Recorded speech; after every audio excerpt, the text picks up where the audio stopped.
Hello বন্ধুরা, এই দেখো আমার বাবা এখানে লাউ জাংলি করেছে। এখন আমরা আসছি লাউ ডোকা কাটবো, কেটে আজকে রান্না করব। আর কি কি খাবো সবই তোমাদের সাথে শেয়ার করব। ব্লগটা দেখতে থাকো, আশা করি ভালো লাগবে।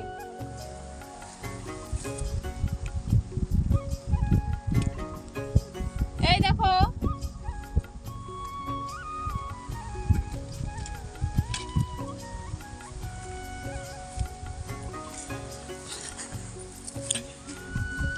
মোটা মোটা কাটো। মোটাই তো নাই আসলে, কি করবো এখন মানে এই ধরে গেছে না, এর জন্য মোটা গুলো পাওয়া যায়। এই একটা লাউ কাইটা ফেলাইছো। আমি কাটবো লাউ, তো না কাটলে কি করবো আমি? ওগুলো তো কাটতেই লাগবে।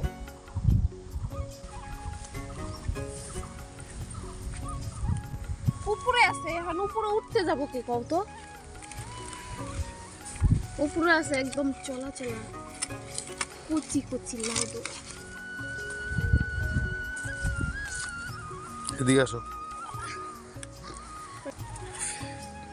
এই যে লাউ পড়া,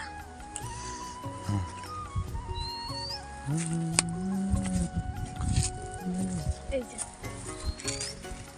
লাউ আছে এই যে। আর লাউ থাকলে কি করবো এখন? এই নিচে থেকে কাটো। একটা দুইটা লাউ তো যাবই। এই দেখো বন্ধুরা, আমাদের লাউ ডোকা রেডি, একদম কাটাকুটি সবকিছু রেডি হয়ে গেছে।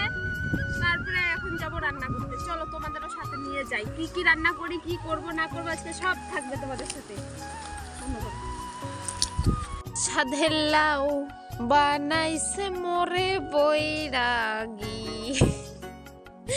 দেখো বাবার বাড়িতে মানে বাবা লাউ বুনেছিল, আর দেখো লাউয়ের এত ভারী যে দেখো ফেলে দিয়েছে। এই যে অনেক অনেক লাউ উপরে ছিল, বাড়তি হয়ে গেছে, যে ফেলে দিয়েছে। মানে এগুলো উপরে উঠেছিল তাই।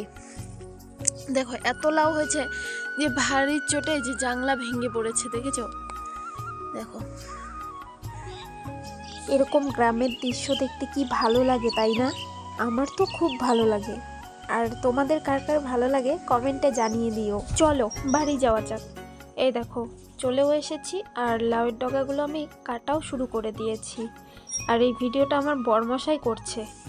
তো এখানে দেখতে পাচ্ছ আমি এই যে লাউ ডগা, তারপর আলু, বেগুন এগুলো কেটে নিয়েছি। হ্যাঁ, এগুলো আজকে সেরকমভাবে করব না, কিভাবে করব সেটাই দেখাবো। মশলা ছাড়াই রান্না করব, কোনো রাসায়নিক সার নেই, তাই এটাতে কোনো মশলা টশলা দিব না। তো এখানে আমি উনানটা ধরিয়ে নিলাম। আর দেখো এই যে লোহার কড়াই, আমি জীবনে ফার্স্ট লোহার কড়াইয়ে রান্না করব, কারণ কোনো দিন আমি লোহার কড়াইয়ে রান্না টান্না করিনি। তো যাই হোক, কড়াইটা গরম হয়ে গেছে আর আমি তেলও দিয়ে দিয়েছি। আর এখন সাইডে একটু লাগিয়ে নিচ্ছি, কারণ আমি তো জানতাম না যে লোহার কড়াইয়ের রান্না কিভাবে করে। তো যাই হোক, আমি প্রথমে তিতা করলাগুলো ভেজে নিচ্ছি, কারণ শুধু লাউ ডগা দিয়ে খাওয়া হবে না, যেহেতু সকালের খাবার, তবুও লাউ ডগা দিয়ে তো আর খাওয়া হয় না। এখানে দেখো আমার তিতা করলাগুলো কিন্তু ভাজাও হয়ে গেছে, আর আমি একটা বাটিতে তুলে নিচ্ছি। আর এই তিতা করলা ভাজা আমি জানি না কে কে পছন্দ করো, তবে আমার এই মচমচা ভাজাটা না খুব পছন্দের। আরেকটা ভাজি আছে, সেটা হচ্ছে ঝুড়ি ঝুড়ি ভাজি করে যে আলু দিয়ে, ওটাও ভালো লাগে, কিন্তু তার থেকেও ভালো লাগে এই চাক ভাজিটা। মানে খুব পছন্দ করি এই চাক ভাজিটা আমি। তো যাই হোক, তিতা করলা ভাজি হয়ে গেছে। এখন দিয়ে দিলাম আর অল্প তেল, আর সাথে দিয়ে দিলাম কালো জিরে ফোড়ন। ফোড়ন দিয়ে এখানে দিয়ে দিলাম লাউ ডগা। আর হ্যাঁ, মাঝখানে কিন্তু আমার বর এসে কিছু সিম কেটে দিয়েছিল, আর ওটা আমি মানে ভিডিও করতে মনে ছিল না।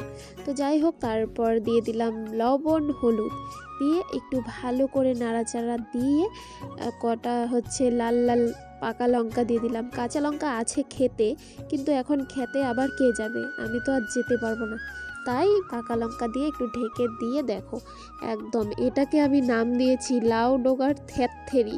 তো কেউ শুনলে হাসবে, একটা তো নাম দিতেই হবে। তো যাই হোক, ভিডিওটা এখানেই শেষ করছি, টাটা।